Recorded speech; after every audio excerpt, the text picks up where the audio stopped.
ఈరోజు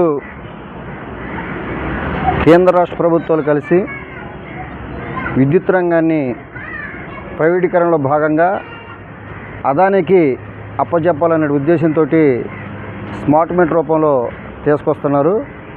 ఇది సామాన్య ప్రజలకి చాలా ప్రమాదకరంగా మారే పరిస్థితి ఒకటి ఏర్పడుతుంది. ప్రధానంగా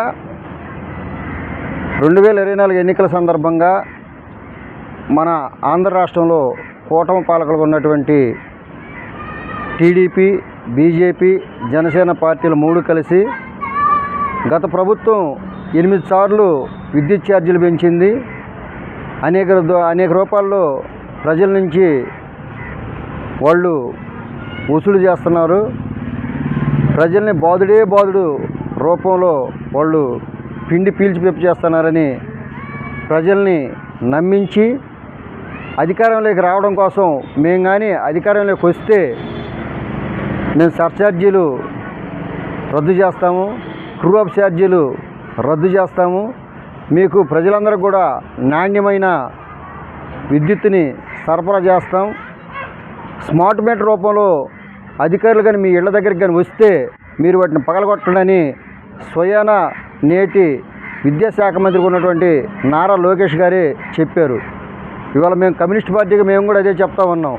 లోకేష్ గారు ఏదైతే మాట చెప్పారో స్మార్ట్ మీటర్ రూపంలో అధికారులు కానీ మీ ఇళ్ల దగ్గరికి వచ్చి మీకు సంబంధం లేకుండా మిమ్మల్ని మోసం చేసి స్మార్ట్ మీటర్ కానీ బిగిస్తే మీరు కూడా లోకేష్ గారి నినాదాన్ని అందుకొని మేము పగలగొడతామని లోకేష్ గారికి చెప్పండి అని మేము ఈ సందర్భంగా తెలియజేస్తున్నాం.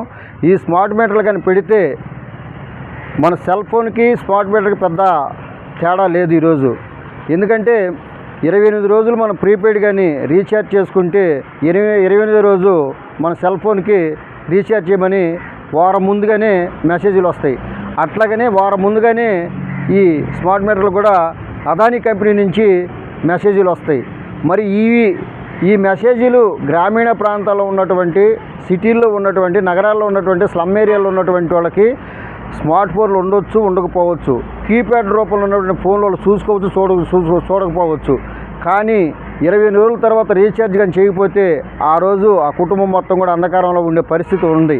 గతంలో పాత మీటర్లు ఉన్నప్పుడు ఎట్లా ఉండేదైతే పొరపాటున అమౌంట్ లేకపోతే సకాలంలో డబ్బులు కట్టకపోతే 15 రోజులు అధికారులు అవకాశం ఇచ్చేవాళ్ళు.